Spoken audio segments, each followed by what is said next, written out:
And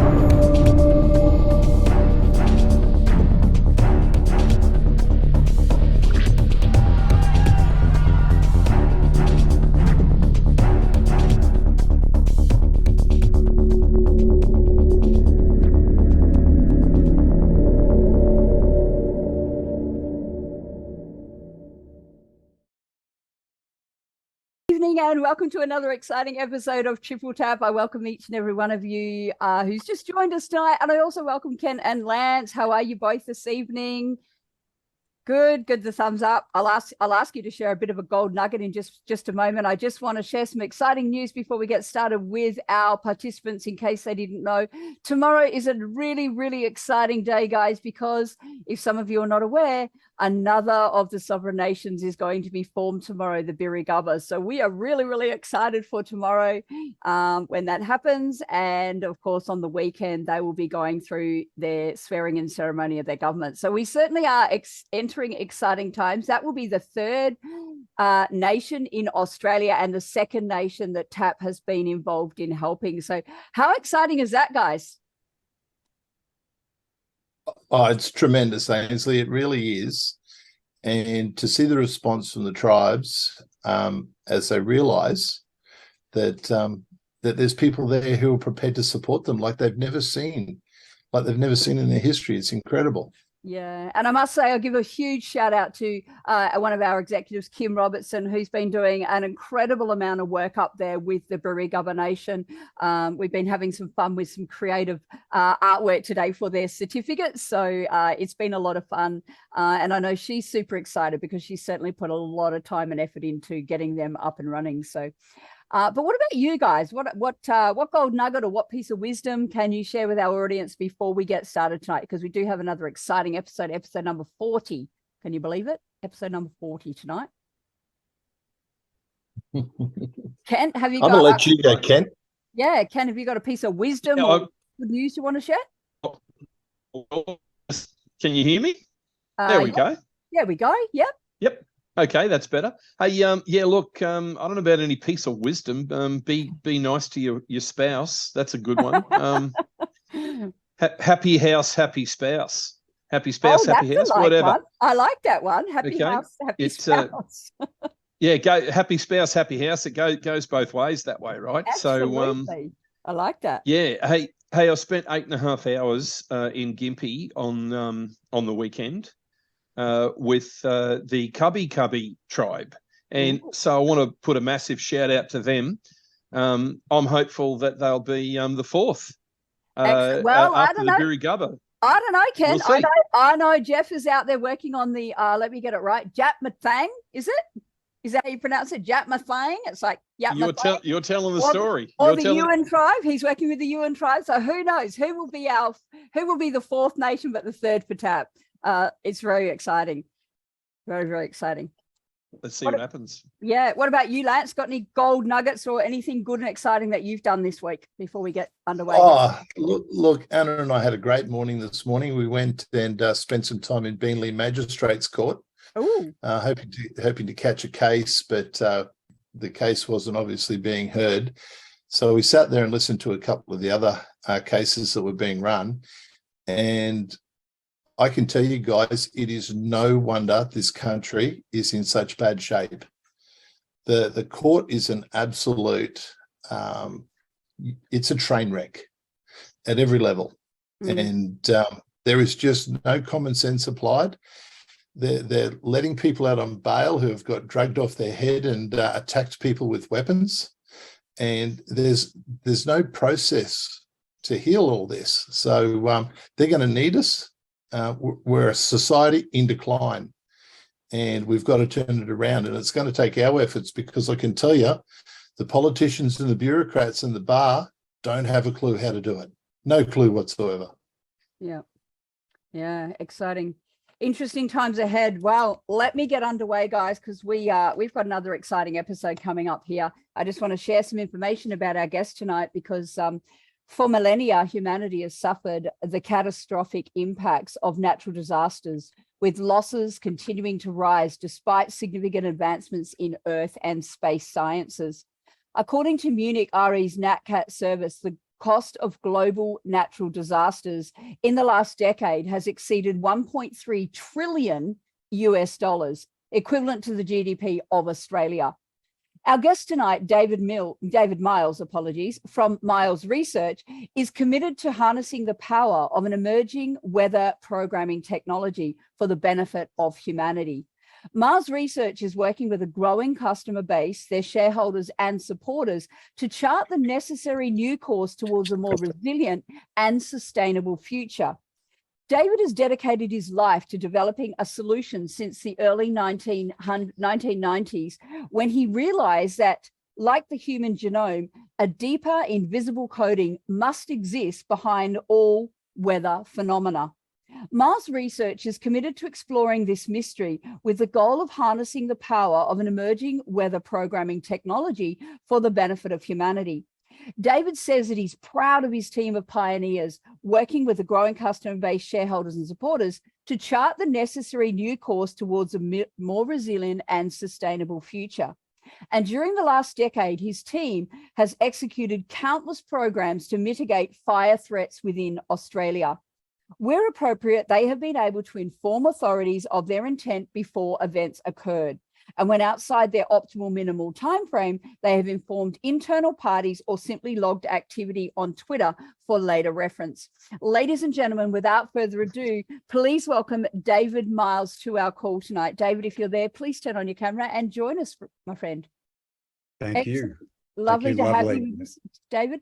I just want to ask you, David, in some of the information that you sent us before we get underway is an interesting little tweet that you put out to Mr. Elon Musk. If interested to him, you say, our technology can offer real-time shielding for launch and recovery missions at SpaceX, providing essential protection from variability of weather. Let's join forces to take your mission scheduling to a new level. So tell us a little bit about what is it that you do? Because I'm very, very intrigued. Well, that was kind of an audacious tweet. But the fact is that if you've watched Netflix, there's a movie there, Back to Space or something like that. And it's SpaceX sending American astronauts back from America rather than being launched up on a Russian rocket. And it's quite a lovely movie documentary and how SpaceX is taking them back up. And during the middle of that, I noticed how Elon Musk got so, it was such a tense moment as the weather was coming into Florida. And they were ready to launch, and they were about to load the rockets with fuel. The astronauts were in position, ready to launch. And when the fuel goes in, it all gets a whole lot more dangerous. And so it was just such a fragile moment. And then they canceled the launch because of some inclement weather or storms coming in. And I realized, my goodness, it's such a serious thing, the weather and its impact on the SpaceX program. I might as well offer our service there, because we've been shielding farmers from catastrophic threat to crops and hail threats, that can damage more than crops. And even we did a couple of sample events. There was a flooding threat for Sydney on March the 3rd, 2022. And we logged on Twitter again just to put that breadcrumb trail there that we're going to intervene, and we're able to shield Sydney from a flooding event. And when you know when you see the papers and the media the next morning saying, "Where's the rain?" Sydney dodged a rain bomb, then that is really good material evidence that there's success, along with bureau data.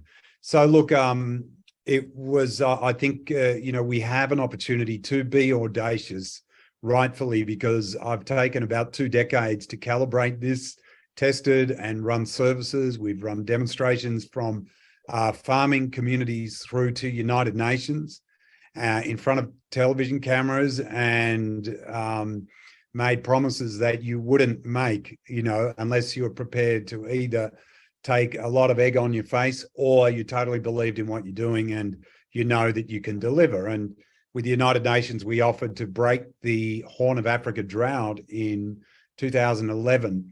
It was towards the end of 2011, and we announced on video in an emergency summit in Rome We had 4 minutes we were given to speak, the only private company allowed to speak, I believe.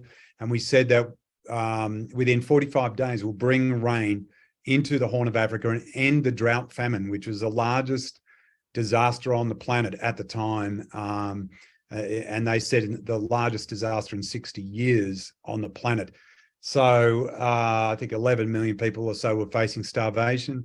And we said that we'll bring rain, and we were able to get rain to come in. So within 45 days, gentle rain, and then gradually increasing it. So the animals could feed, produce milk, and human resilience goes up. And then we brought in much more rain over 5 months. And they cancelled the whole drought famine and cancelled the 2.7 billion fundraising activities of the United Nations for that famine, because it was over.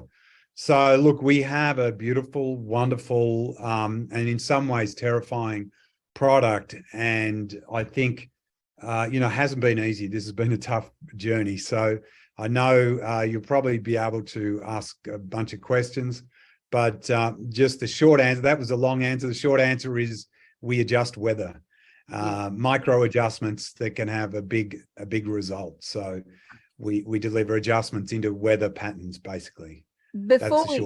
Before we jump into what the questions maybe that the guys, I know the guys are keen to ask you a lot of questions. We've got one straight off the bat from our listeners here. What is stopping authorities using weather as a weapon? Gee, that's a really good question.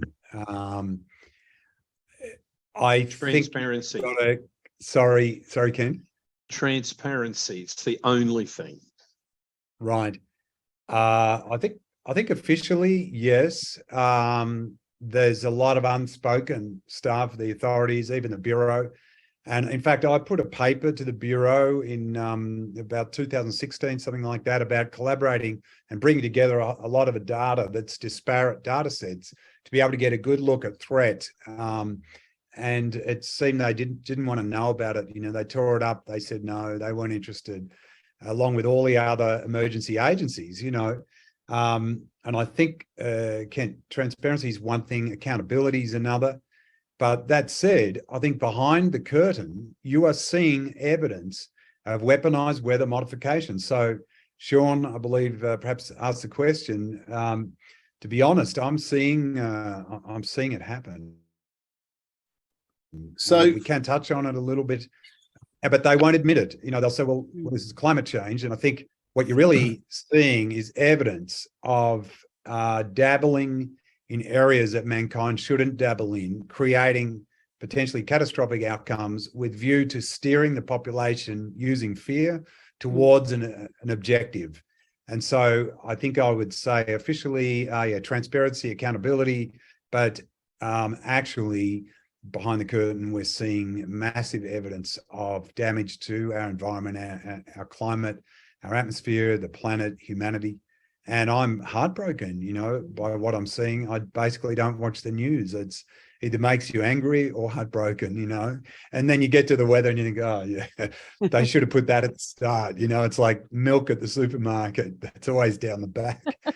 But anyhow, there we are. Hopefully that helped. But yeah, let's see how the questions and answers go. But I'm certainly open to whatever you want to fire tonight. I think we've got 3 great producers on this call, so I will trust their guidance, and let's see how the questions go. All right, David, over to you, Lance. Yeah, so what I want to get off the bat is this is well-established science, and this is well-known science. So surely the governments come to you and say, look, can you protect our major population centres from disasters? That would be of interest, wouldn't it? Yes, I think that's my goal. So I'm preparing a cache of products now that we're going to go pretty public with. And in doing that, at the same time, I'm going to dismember, I think is the correct word, the fallacies that ABC put up against my name. So that's just sort of like a day's work to pull that apart and show what foolish and stubborn-minded people the ABC have been to try to shame a person who wants to save lives, help communities, help the environment, And so I think I think that, our opportunity is now, and I would expect the government to have to be accountable to the people. So I'm going to appeal to the people, and not just in Australia, but I think certainly Australia is a focus here at the moment. But we will be running test products in other countries as well. Yeah, so look, the ABC has a communist agenda. I'll make that statement. I don't have a problem with that. And they also run very strongly on the climate change narrative. Now, if you can break droughts and stop major disaster events in the way of storms, weather patterns, that's really going to shift the narrative away from empowering their fear campaign. So I can understand why they would try and discredit you there. And if the ABC tries to discredit you, you have to wear it as a badge of honor. No problem. Yes, look, I've seen evidence, or the fingerprint or the material evidence of tampering with Australia's weather in the last few years. So it is a subject we could touch on. And it seems like they're really using general naivety about weather manipulation to stir up fear with the people that this is a climate and we've done this and we need to support the agenda of climate change. But so I have a longer answer to that, or a longer comment relating to the fires in 2019, 2020 and the Royal Commission on that. So depending if you want to go there. But I think the Australian government, they're vulnerable.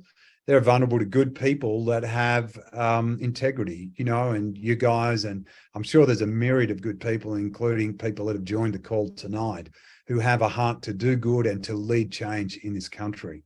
And I believe that our government's just going to have to follow on to true leaders, really. A lot of them seem to be quite cowardly. So they've got something coming, I think. Yeah.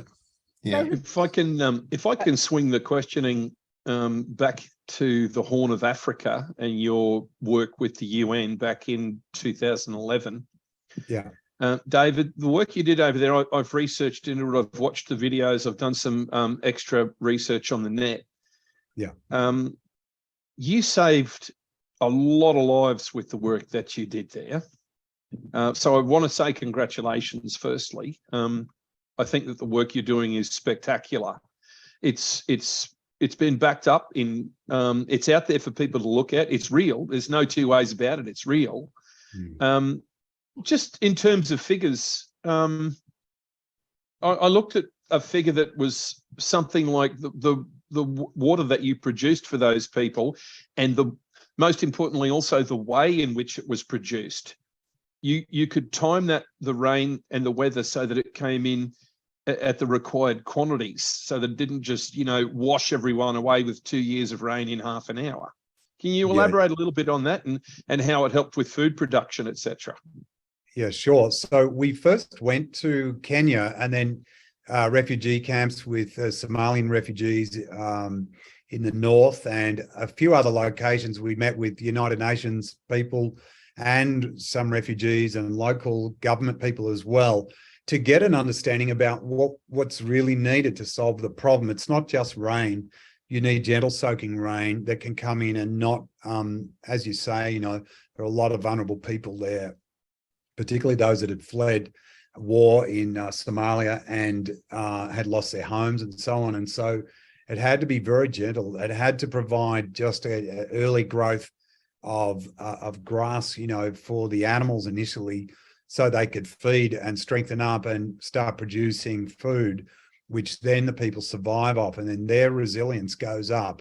So it was phased in a gentle soaking phase, and then a second phase to increase yield substantially once human resilience had gone up. And so it was 11 million people, at least I believe, in harm's way, facing starvation.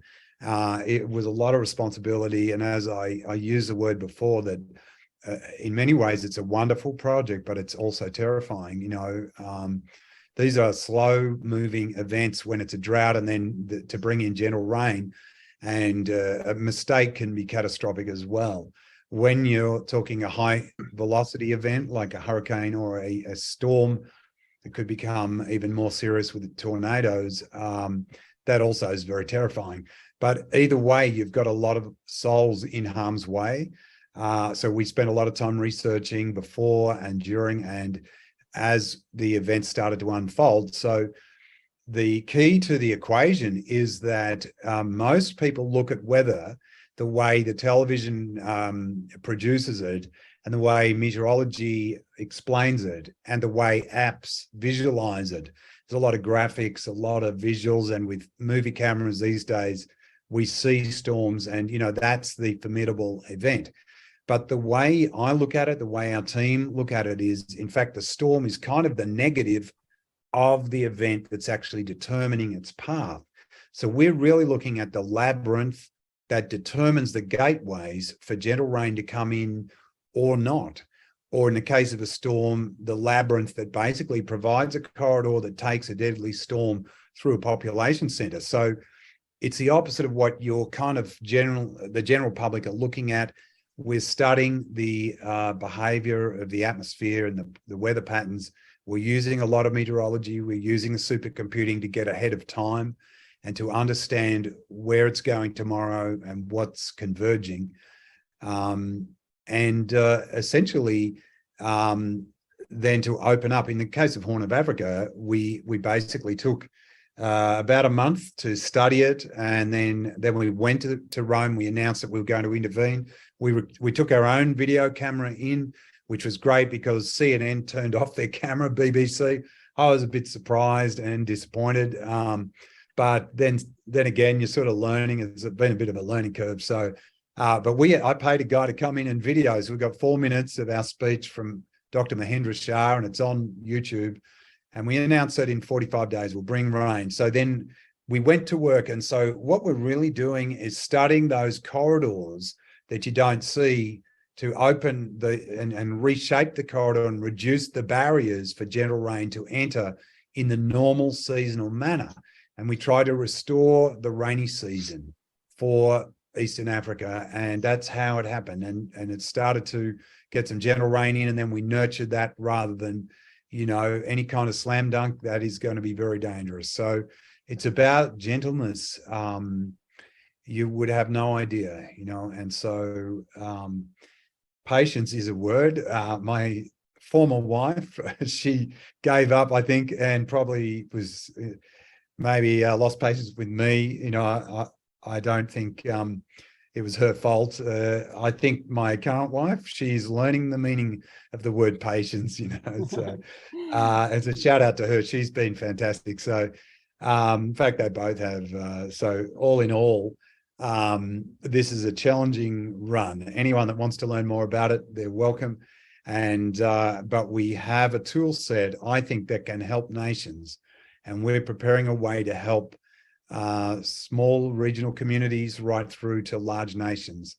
Now, a product, sort of 1, 2, 3 products that we can go live and can be engaged remotely for us to be able to service community requirements at fairly, at a fairly low price. So I think there's a bit of a long answer there, Kent, but please pull me back to the thread of focus. Well, I think Ainsley wants to jump in. I'm jumping in. Yeah, I'm edging at the bit. We're getting questions from our customers here. I'm just keeping an eye on our chat box there. One of our listeners says, "So you can make and steer storms. Can you explain how this works?" Yes. Okay. So was it make storms? Did you say make and or steer storms? Can you make storms and steer them? Look, the ocean is an engine for rain, if you like. The driver, of course, is the sun, thermal energy coming to the earth, and then the heat transfers between land and the atmosphere and the sea and the atmosphere. And so the ocean powered by the sun kind of cooks up the evaporative flows into the atmosphere. In fact, when you look at the drying out of Eastern Australia in 2019, about a year's worth, leading up to then what became the fires, what happened was the evaporative drive that normally occurs in the northwest of Australia was switched to go away from Australia. And so the moisture was departing rather than heading towards Eastern Australia. And so the country dried out. Now, so interestingly enough, the ocean is really a major key to evaporative flow into the atmosphere. Obviously, to bring rain, you need a source. The source is the ocean and evaporation largely. Of course, you get forests, rainforests, you get other sources of moisture evaporating into the atmosphere. But a lot of the storms, certainly, and the heavy moisture events come in from oceanic sources. So I don't think we can make a storm. I don't think that's even on our list of options that we're going to be offering people, but we can certainly nurture oceanic sources and then nurture the weather patterns around, which I'm calling the labyrinth. You know, if you can imagine a three-dimensional dynamic labyrinth in the atmosphere made up of the whole of the atmosphere that allows the ebb and flow of moisture systems that are evaporating out of the ocean, then coming in across land, driven by atmospheric currents and driven by other things. The terrain also programs Earth's weather, particularly over land. Terrain and mountains program the weather. The atmospheric currents drive and program the weather, and there are a lot of other drivers the Bureau of Meteorology talks about. But so in coming back to the question, we're really trying to nurture the weather and to moderate the weather. So a lot of companies are into weather modification and they advertise it. And there's some talk about so-called geoengineering, where organizations or governments or even possibly military are trying to modify weather to give their country an advantage or their agenda. Who knows? But where we're focused is just moderating the weather. So moderating the ebb and flow of those corridors. So with the Horn of Africa, we found a source of moisture out of the ocean where it was evaporating. And then we nurtured the corridors, which at the time were being blocked with high pressure systems and which tend to block the rain coming in its natural path. And we're able to nudge those and create a gap, if you like, and open a gateway for gentle soaking rain. So I think rather than saying we can create a storm, we can gently nurture the corridors to allow gentle soaking rain in, and then moderate that so that you don't get the damaging events that could ride off crops or even harm animals or even humans and infrastructure. So moderation, we've coined the phrase weather moderation, and I think it's not bad, you know, as to a descriptor of what we do. Does that cover the question? Hopefully that's answers your question there, Andy. But I'm really curious, David. This is quite an interesting and maybe a specialized area, probably not everyone's cup of tea. I just want to know what got you into this area and why are you so passionate about it? Well, that's a really good question. I need to mention I have a strong faith in God, and that where a lot of people think, oh, that's impossible. I think, well, you know, I guess for God, it's not impossible. So I wonder what he'd be thinking about that problem, you know. And so I think growing up, I thought, look, there seem to be a lot of disasters. Imagine if we could find a way to address that, you know, and help bring technology to the table that could be part of the solution. And so just before we jump to weather, I'd like to point out that with irrigation, a lot of people say, well, you know, when they talk about weather, they say, well, you're playing God, you know, but in fact, I think we're on the same side, you know, because God's given us all beautiful minds, you know, and abilities and knowledge and understanding and creative abilities, you know, and I think it's up to humanity, and it's up to all of us to use the resources we have and to take on problems intelligently and dive deep into the knowledge base that mankind has and look at where the gaps are and try to see where we could contribute, you know, to solutions. So having faith, I also have a source of access to wisdom and understanding. Now, that's a fundamental promise in the Bible. You don't have to be a really good person. So fortunately, some of my prayers were answered. And certainly it says, if you want to look it up, James 1, and it is for everyone. If anyone lacks wisdom, let him ask of God, who gives without challenge. Freely, yes, thank you. Yeah. So Yeah. that's right. If you want to quote the full verse, you're most welcome.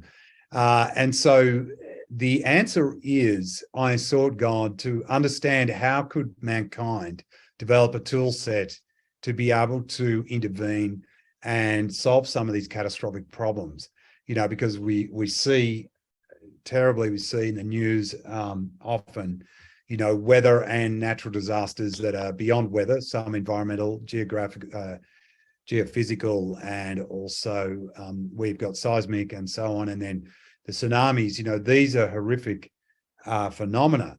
And so I believe there's a solution for all of these. And so we started with weather because we have meteorology has made great advancements in being able to predict and model near future weather. So once we have a target, we have the real events themselves. So you have basically the modeling produces a target ahead of time of an event that's highly likely to occur. Then you've got your live sensors, which is also part of meteorology. It allows us to look at reality.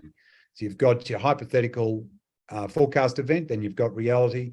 And so with the both of those, and as the event starts to approach now, from the future, the storm approaches a land and the population center, we see everything converging. We start to get a better read on where the storm is, what's driving it, and what's powering it. And so I was basically trying to find wisdom and understanding as to how we could get behind these phenomena and understand the code, as it were, the DNA of the atmosphere. And mankind, we've seen a lot of development in genetics, the human genome, and even programming in that area, which is quite phenomenal. Not to mention nanotechnology and other things where the tool set that we have is become more and more powerful. We're seeing deeper into God's creation and understanding some of the mystery of the science that's behind what we're seeing in the world around us. And so there's no difference with weather.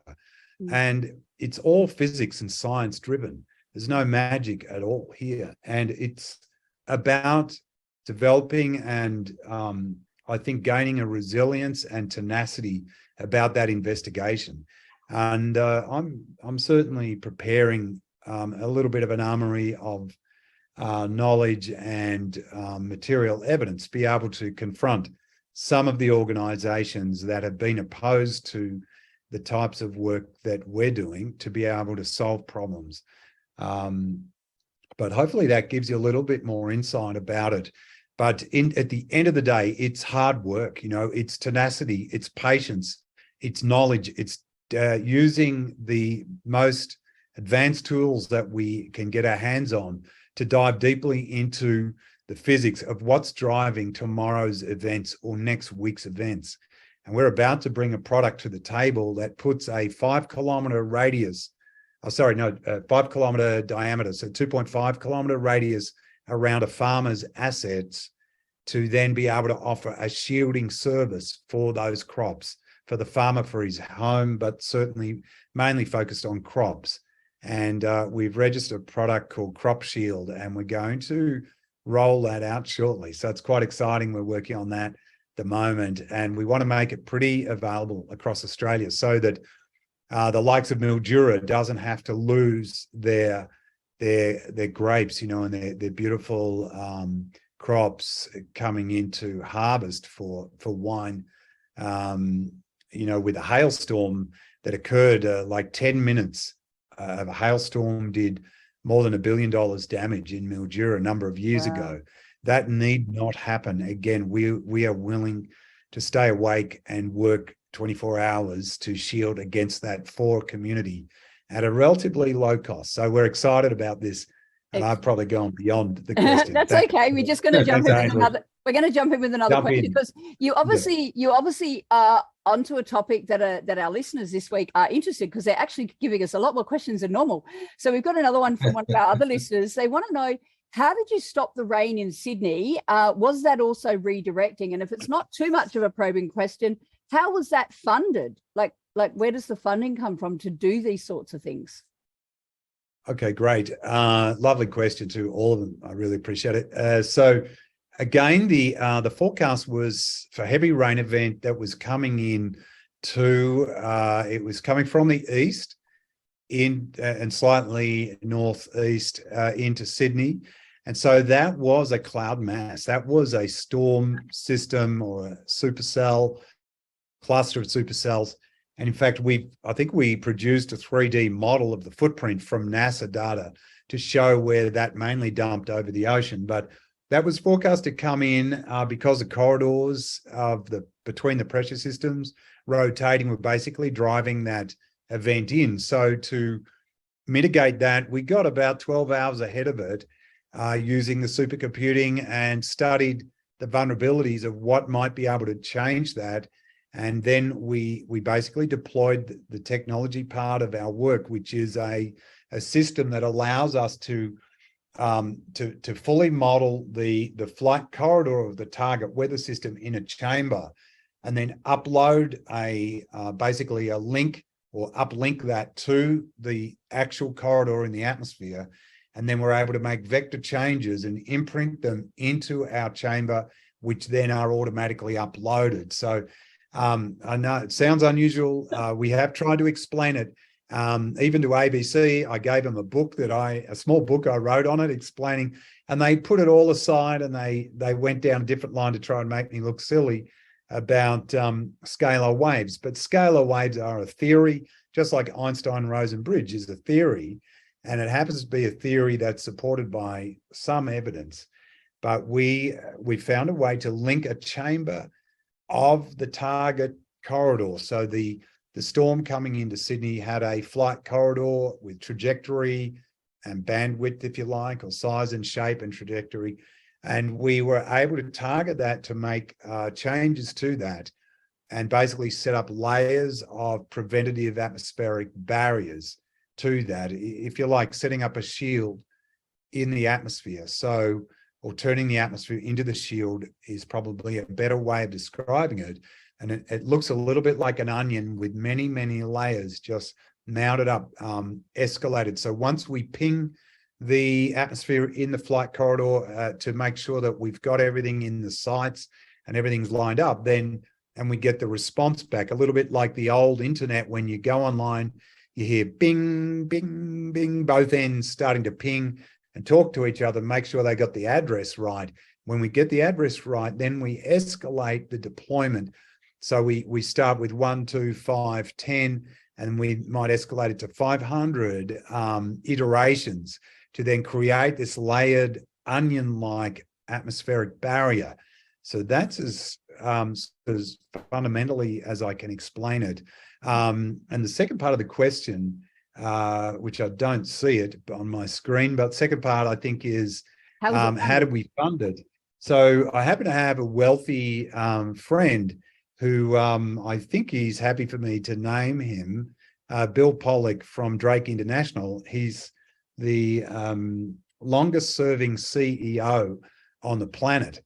Actually, it was in Wall Street Journal, I think in the Financial Review in Australia. If you type in onto a Google search, the longest serving CEO on the planet, or Bill Pollock and the same, you'll get a short article on Bill, and he's in his 90s and as strong as ever. In fact, I haven't caught up with him for a little while, but just before Christmas, I was over. He lives in Monaco, but travels the world, even in his 90s. And he's supported the project along with his international, Drake International, his organization. They've invested in a lot of companies with different projects to try to help humanity, and ours was one of them. And we've been able to get a lot done in terms of calibration and testing. And now we're at a very exciting step. And hopefully I'll be meeting up with Bill's team shortly as we start to get our new products on stream for customers around Australia. But that's how we funded it. So privately backed to run this one as a demonstrator. We have clients. So also the clients in some areas help to fund work in others. someone said, well, what about the poor? You know, you can't just work for the wealthy. And I think my answer at that time was, well, Robin Hood had kind of a good idea that if the wealthy can afford it, they can help us fund our activities for the poor. You know, so it's not exactly robbing the rich. Sorry, I think our goal is to serve the wealthy with great solutions, including SpaceX if they need our help. But certainly countries that are wealthy, we're happy to help them if they've got weather issues. And then we are looking out to try to help the third world countries and those in harm's way. And for me, you know, we need to be really on the ball with this, even in the weeks ahead. So hopefully that's covered the question. Yeah. Yeah. Ecologically. Oh, sorry, mate. Go. No, is there a chance that these major droughts that we see, is there a chance that they're man-made through manipulation, or are they just a natural weather pattern? Yeah, okay. I think there's a lot of, if you look in the media, you'll see a lot of talk and promotion that it's climate change. But if you look at climate change, around about the time the warming and these catastrophic events started to escalate, which is about the 80s, 90s, that's about the same time that experiments were being done using small amounts of energy intelligently applied to try to trigger change into the atmosphere and trigger potentially massive change, you know. And so I want to refer to a movie because I think it's safe territory, The Day After Tomorrow. And in that movie, scientists are espousing the fact that if ocean currents are just changed in a small way, it can trigger catastrophic change in the moving of those currents, which then in turn will trigger catastrophic climate change. So what I'm looking at is experiments around the world that are being announced in universities and in, for example, Harvard University. They've got listed experiments that are in not just the millions, but the thousands of millions of dollars, to the point they're not even listing the amounts, where there's a word used, modulation. So by modulating the heating and cooling of the upper atmosphere, and that's done by dispersing small amounts or micro dispersants, basically at a stratospheric level, that will reflect sunlight and heat and radiation from the sun, which drives Earth's delicate, beautiful, wonderful patterns set up on this planet to give us the seasons. If you mess around with the heating and cooling in zones on the planet, let's say you created 20 zones and you turned on and turned off simply by using upper level aerosol stratospheric reflectivity, right? You are going to modulate. And so by modulating the heating and cooling, what's heating and cooling? The ocean and the land, and then hence the atmosphere. And so you are basically looking at triggering atmospheric changes in currents and major season driving currents. And so what we're seeing now is obscure atmospheric behavior. Sadly, I think it reflects on a bunch of experiments that shouldn't be getting done. You know, there's no one providing sensible governance over that. In fact, we've got, if I dare say it, organizations, whoops, my whole screen's disappeared. Are we still here? You're Yeah, still there. David, yep. It's gone Yep. back, you're still here. Well, if I dare say it, maybe someone's trying to send a message.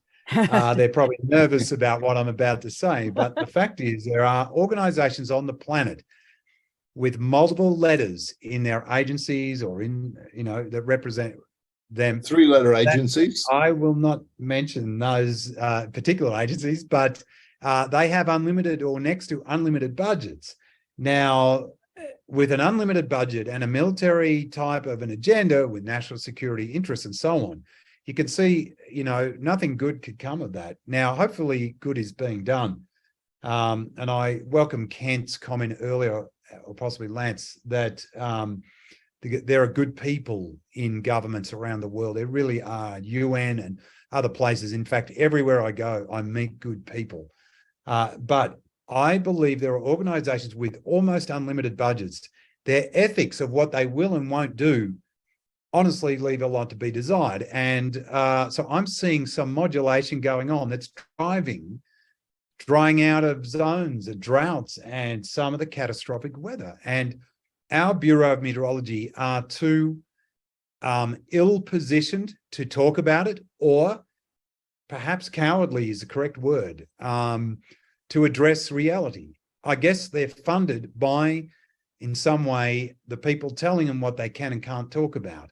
So, for example, the drying out of Australia, I observed in 2018, 2019, oceanic heating and cooling patterns that were obscure to the northwest of Australia that looked like almost dispersants of some kind, oil films, or a purposeful dispersant was applied to the ocean surface to restrict evaporation near Indonesia, so that with low evaporation there and higher evaporation elsewhere, it drove the moisture in the wrong direction for Australia. So what we got was, I think, it's the IOD that basically was switched to make sure that we didn't get the moisture. So whether it happened naturally, certainly the surface patterns on the ocean were not natural, and certainly the Indian Ocean dipole had a major part to play in the drying out of Australia just before the 2019 and 2020 fires. Now, I studied the entire Royal Commission and their additional volumes of submissions, and most of the submissions were funded by the looks of it, or most of them pointed to climate change as the problem, and most of, or if not the entire Royal Commission, pointed to climate change. And they didn't really mention the Indian Ocean dipole and the fact that it was facing the wrong direction to dry out Australia.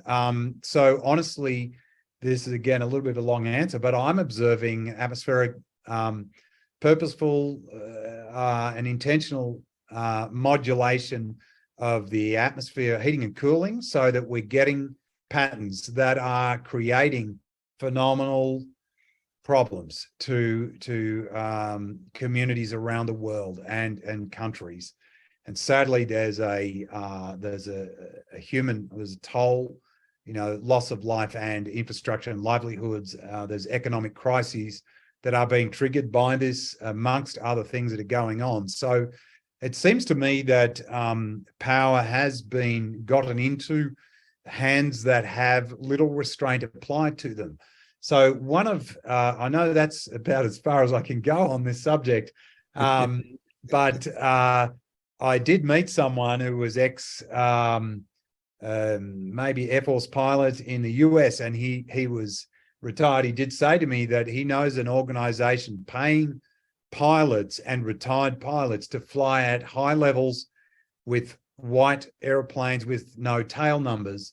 And this was back in the early 2000s, but with no tail numbers, and they were dispersing things into the atmosphere. Anyway, he said it was an organization, and he didn't want to name it, which I can't on this call. But so as I said, that's about as far as I can go. But where I want to strike a positive note is that we hope to provide micro solutions, a way to whatever's going on in the upper atmosphere and whatever's happening with, whether it's natural climate change or man interfered with climate change, or even, someone said the Greek gods are angry, or even someone said, no, it's aliens, they're preparing, and the planet's being cooked up a little bit. It could be aliens, or even some Christians I know said, well, God is angry, and it says at the end times in the Bible that, these things are going to happen.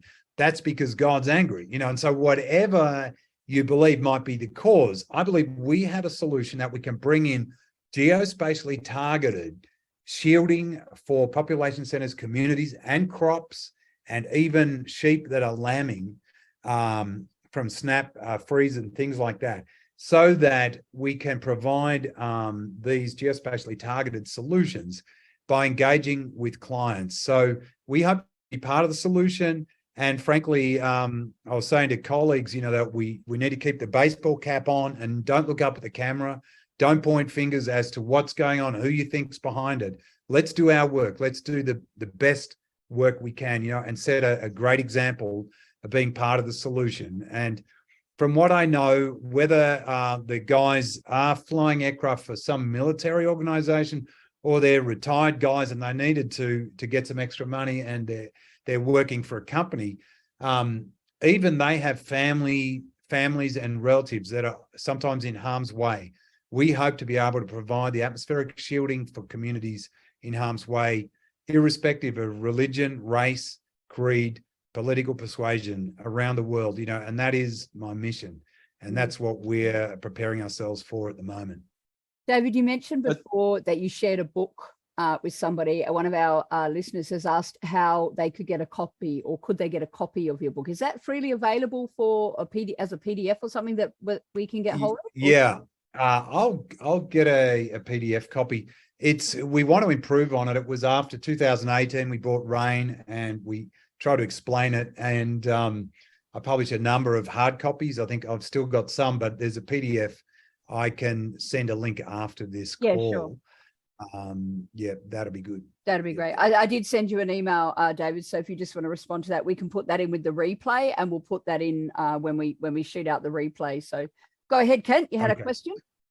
Thank you. Yeah, David, the impact on wildlife with your technology. Yeah. Really good question. I mean, so is there any more detail to the question? Like, you're saying what impact, or is there a negative impact, or how do we deal with that? Yeah, well, I was thinking, is there a negative impact? What sort of testing have you done in relation to that? And is there a positive impact? I mean, you know, like, I don't know what that impact might be. So please go ahead. So as a rule of thumb with our work is we try to restore or support natural seasons. So we don't go trying to bring rain in summer for, you know, in an unnatural event just because some wealthy guy wants to fund it. We try to work with the seasonal weather behavior and also work with communities, so that one community that needs rain, you know, you can't just compromise other communities because rain comes in on a flight path. You end up with a kind of like a cricket pitch of rain right across the country. So so we try to work with seasons, and the animal kingdom, if you like, and plants, animals, insects, you know, all of life has a level of resilience, you know, and so the natural seasons, you know, plants, animals are well adjusted to that. And so we really try to support that rather than, you know, go against nature or go against the seasons.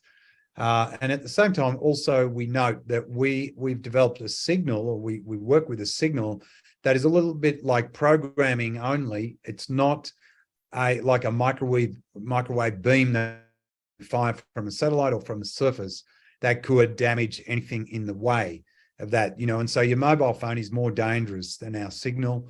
Even the butterflies are unharmed, you know. It's more like a code, you know, that sits behind the weather effectively that we're working with. So yeah, the zero threat in terms of damage to animals. In fact, a lot of what we do is to try to support farming communities, cattle, you know, all sorts of agribusiness. In fact, a friend of mine that the guys here may invite on, Nikki Florio, her company Bee Heroic, spelled B-E-E, Heroic in America. She really is strong on supporting the pollinators and the need for technologies that are natural technologies that support the natural environments, plants, animal, insects, and therefore support life on Earth in general, you know. And so hopefully she'll get to speak about that sometime. Yeah. But yeah, we're on the side of nature. We're on the side of life, and we're trying to help save, you know, rather than to harm. Yeah. Another question from our audience: can you disperse? Hopefully, there's enough information in this question. Can you disperse the metal particulates being dumped? Look, yeah, so that's another subject. I'd recommend there's geoengineeringwatch.org, or there's a few others maybe you know of. Dane Whittington, I think he's got a lot of knowledge there on what goes on with geoengineering.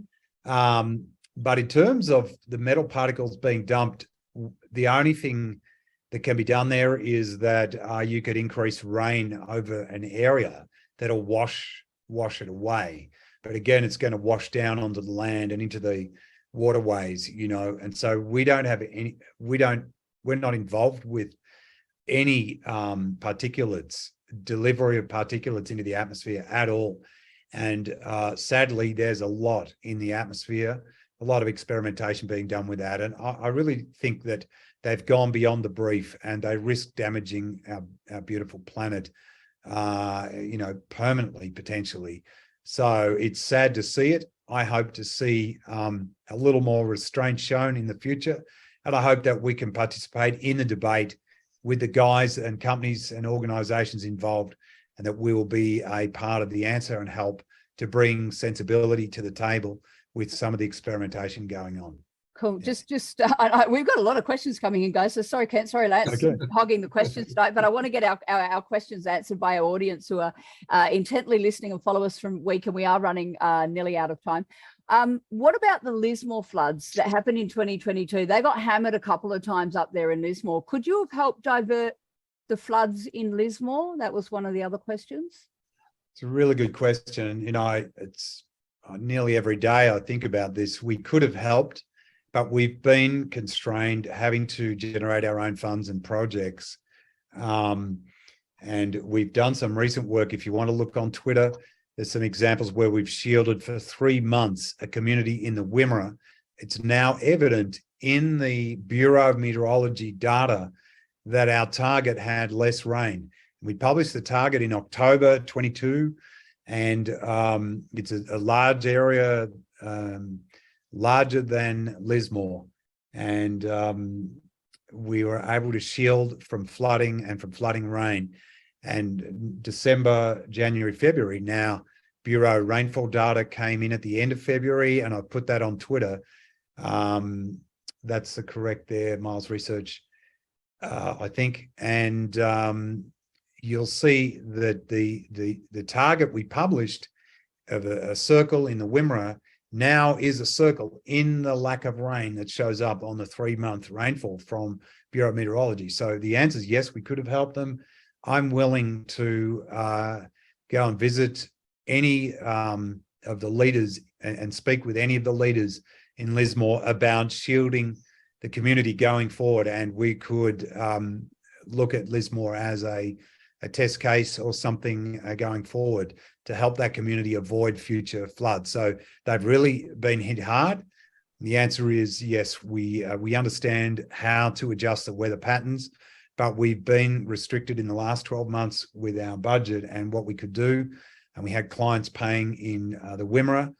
And sadly, with ABC and other media not really supporting us, giving us a fair shot, people didn't realise this potential is there. But I would be happy to attend a meeting or present in Lismore to any of the leaders there willing, or community willing to look at it. And certainly we could offer a solution for the next 12, 24 months that will help them out as they rebuild. And hopefully it would be one that they could also benefit long-term from. So there's a big opportunity there, but it's tragic what's happened for Lismore. Yeah, definitely. If I could add to the Lismore while we're discussing it, it is in the heart of Githable Narrakpal. And that they've got some pretty cool leaders who would be very interested in a commercial proposition.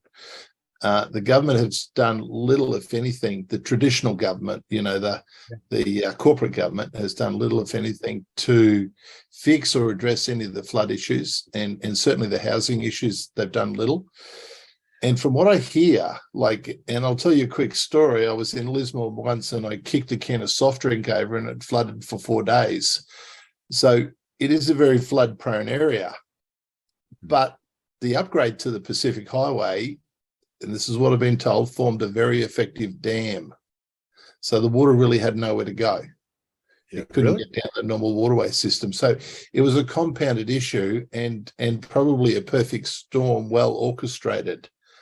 So what sort of, like, if we knew those big weather events were happening, and you can see the cloud seeding happening, and you can see the bonfire up the radar towers, what sort of commercial cost would there be to preventative measures on that scale? What's the population of Lismore, for interest?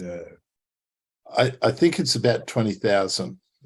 Yeah, so for a community under 100,000, we are looking at of just securing 10 clients within that community, and the price for one. So if you want to shield an asset up to 5 kilometers diameter, it's a price of $2,050 per month. So $2,050 per month for one asset up to 5 kilometers. So shielding from hail, tornado, storm, heavy, severe rain and weather. So to shield a community, if you have 10 contributors within that community, so 10 times 2050, then we will create a polygon around the entire community and shield them from the severe events as a way to try to help communities in the country. And we're going to do some out of Australia, but certainly in Australia, and we'd be happy to meet up in the next week or two. Honestly, we haven't put that product material up online yet, but we're working on it, the business case, and I think it is fairly generous. So we would be working 24/7 for days and days, maybe weeks on end, to shield a community like Lismore. But we are willing to look at it at that price as a bit of a demonstrator. Awesome. But is that all right? Yeah. Yeah, cool. Yeah, All right, guys, no, that's fantastic. we are out of time, guys, but just quickly, David, what can our listeners do to get involved or to help in any way? Is there anything our communities can do to support you and help you in any way? Sure. So you could follow us on Twitter, or follow me on Twitter and communicate there easily. You can communicate via LinkedIn as well, or there's an email address. You're welcome to respond. My email is david.miles@milesresearch.org. And then also shortly, we're putting some material up on our website, milesresearch.org, that people will be able to register interest in. You can sign up there now, and I'll get an email from you. It's better to go directly to us, but shortly we'll make it a whole lot easier for communities to connect. And you might have assets or people you know that want to shield from hailstorm, valuable crops, and even fire. So it's quite dramatic. We haven't got into that, but no doubt there'll be plenty of times to talk about this. Well, all I want to say, David, is when you get home, mate, I'm going to set aside some time for me to come up and catch up with you again. Yeah. And all I can say is I'll eagerly be looking forward to perfect weather for our motorbike ride, mate. So cheers. Yes, Thanks. you I look forward definitely, to it too. you definitely need good weather for motorbike riding. I can vouch for that as a motorbike rider. So you definitely need the good weather for that. So Right. guys, look, David, thank you very much. It's been absolutely enlightening tonight. And thank you, Kent. Thank you, Lance. And thank you to all our listeners for all your great questions tonight. If you've enjoyed tonight's episode with David and Miles Research, we've certainly put a lot of links in the chat tonight, but we will put them on the replay that you'll be able to find on our Telegram page, our Triple Tap YouTube channel, which we hope that you like and subscribe to, and also on our website. So guys, thank you very much for being here. We really do appreciate it. And again, David, thank you for your time, and we'll see you all next time on Triple Tap. Bye for now.